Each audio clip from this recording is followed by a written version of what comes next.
Así es, Jos, efectivamente, ya está con nosotros Isabel Cortés, nuestra fisioterapeuta de cabecera. Buenos días, Isa, ¿cuál es el tema de hoy? Buenos días. Pues hoy les traigo un tema muy bueno porque es el síndrome del latigazo, que es algo que nos sucede muchísimo aquí en México. Ya, me estaba confundiendo con otro latigazo. No, ese no. Ok, está bien. Ese no, más como el de tránsito, okay. ¿verdad?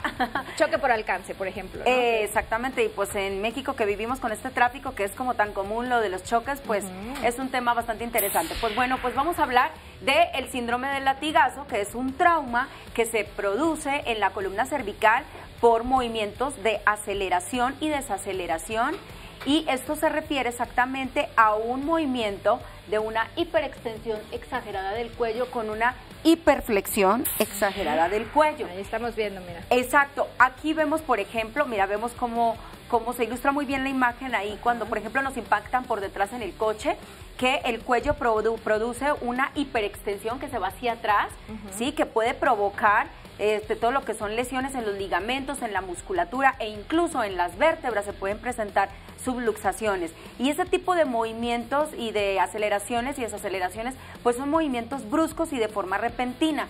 Si vemos en la imagen de la derecha, por ejemplo, ahí estamos viendo un músculo que es el esternocleidomastoideo. Ese músculo, por ejemplo, es un músculo que va desde la apófisis mastoides, que es esa parte del cráneo que vemos ahí que está detrás de la oreja, hasta lo que es la clavícula y el esternón. Entonces, cuando se produce, por ejemplo, la hiperextensión del cuello, toda esta musculatura entra en lo que es una distensión. Muchas veces causa incluso lo que es la ruptura fibrilar, el desgarro, y pues provoca todo lo que son el dolor, la inflamación y todo este tipo de manifestaciones clínicas para las cuales pues tenemos que obviamente hacer un buen abordaje. ¿Cómo resuelves? Porque esto no lo puedes prevenir, ¿no? Como ya lo mencionaste, muy probablemente te puede pasar por un accidente de tránsito, que es como lo más común, pero después, ya que lo padeciste, yo veo el collarín, pero muchas veces también dicen que es contraproducente inmovilizar esta zona. ¿Tú qué recomiendas, Isa? No, definitivamente cuando hay algún tipo de ruptura fibrilar, cuando hay un problema en todo lo que son la musculatura y los ligamentos, cuando hay un síndrome de latigazo ya establecido, que sabemos que hicimos este movimiento brusco, lo voy a hacer, o sea, lo tengo que hacer para que me lo entiendan, me voy en extensión y ¡pum!, me vengo de nuevo en flexión. Ese tipo de movimiento brusco pues provoca esa distensión. Entonces, lo primero que hay que hacer, definitivamente aquí sí el abordaje es con ortopedia. Entonces tenemos que ir con el ortopedista. ¿Para qué? Para que coloque el collarín y haga lo que es una inmovilización del cuello.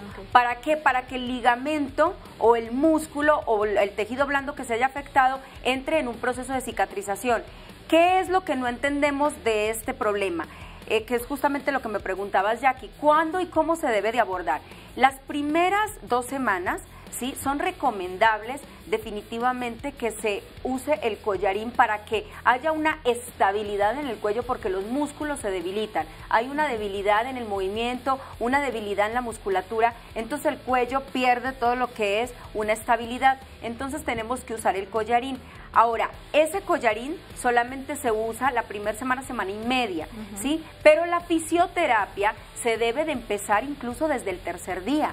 ¿Por qué? No porque vayamos a provocar movimientos exagerados, no, para nada, sino que la fisioterapia nos ayuda a tener un proceso de cicatrización adecuado de todo lo que es el ligamento que se rompió o el músculo que se distendió. ¿Para qué? Para que podamos tener una cicatrización y no haya como un exceso de tejido cicatrizante que vendría siendo la fibrosis. Y consecuencias a futuro, ¿no? A ver, entonces aguantarse el dolor de cabeza y todo lo que ocasiona que no puedas mover tu cuello. Definitivamente, primero ir con el ortopedista. El ortopedista, el primer abordaje que va a hacer es reposo. Eso es lo que se debe hacer, reposo, collarín, ese lo vamos a tener, y al 3er día iniciar la fisioterapia. Incluso se hace la fisioterapia y se coloca el collarín. Y así nos vamos durante unas 2 semanas. ¿Con medicamentos, Isa, antiinflamatorios y eso también es válido? Sí, claro, porque se puede provocar edema o inflamación cuando hay algún tipo de ruptura fibrilar en la musculatura o en el ligamento.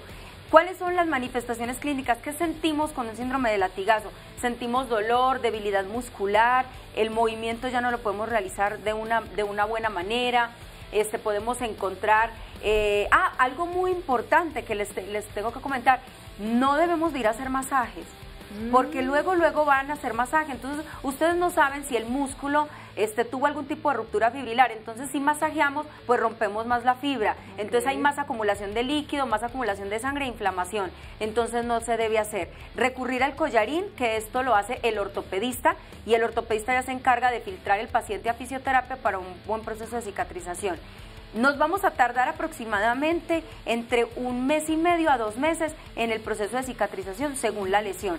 Si en la lesión hay una ruptura definitiva, pues sí nos vamos a tardar unos 2 meses aproximadamente. Si ya hay algún compromiso óseo, pues sí nos vamos a tardar un tiempo más. O sea, depende de la lesión. Si solamente fue una ruptura del ligamento o si aparte también la vértebra se desplazó y hubo algún tipo de luxación. Isabel, ¿cuál es la recomendación, por ejemplo, en este caso, cuando hay un choque y es en carretera, donde va a tardar mucho los primeros auxilios? Ajá. ¿Qué es lo que tiene que hacer el afectado? ¿Inmovilizarse o qué es lo que tiene que hacer en los primeros minutos? Claro, bueno, hay unas pautas que son incluso de traslado, que también lo vamos a comentar para también que veamos cómo se debe de inmovilizar la persona, pero sí debemos de estar sobre una superficie plana, ¿sí? Entonces, por ejemplo, cuando estamos en carretera que no hay un collarín, claro, no hay ningún tipo de algo que podamos utilizar, se debe de colocar el paciente o la persona boca arriba sobre una tabla, ¿sí? Sobre algo duro, ¿sí? Ni modo, en el piso. Exacto, en el piso. Y pues ya, si se va a hacer algún traslado,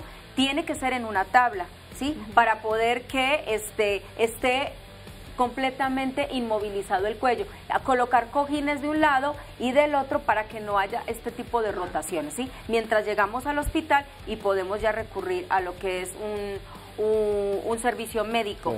Si de plano el paciente está con un dolor profundo, sí debemos de esperar a que llegue la ambulancia porque lo que son los paramédicos tienen técnicas específicas para trasladar el paciente. Entonces es como lo más recomendable. Y no tomárselo a la ligera, ¿no, Isa? Porque luego dice, no me duele nada, no pasa nada. Siempre que ocurra esta situación de un latigazo hay que checarse. Definitivamente, porque es muy importante el proceso de cicatrización, que sea adecuado y que no estén generando más daño, haciendo más movimiento. Muy bien, Isabel, muchas gracias. Te vemos la próxima semana. Claro que sí, muchas gracias. Bye. Una pausa, ya volvemos.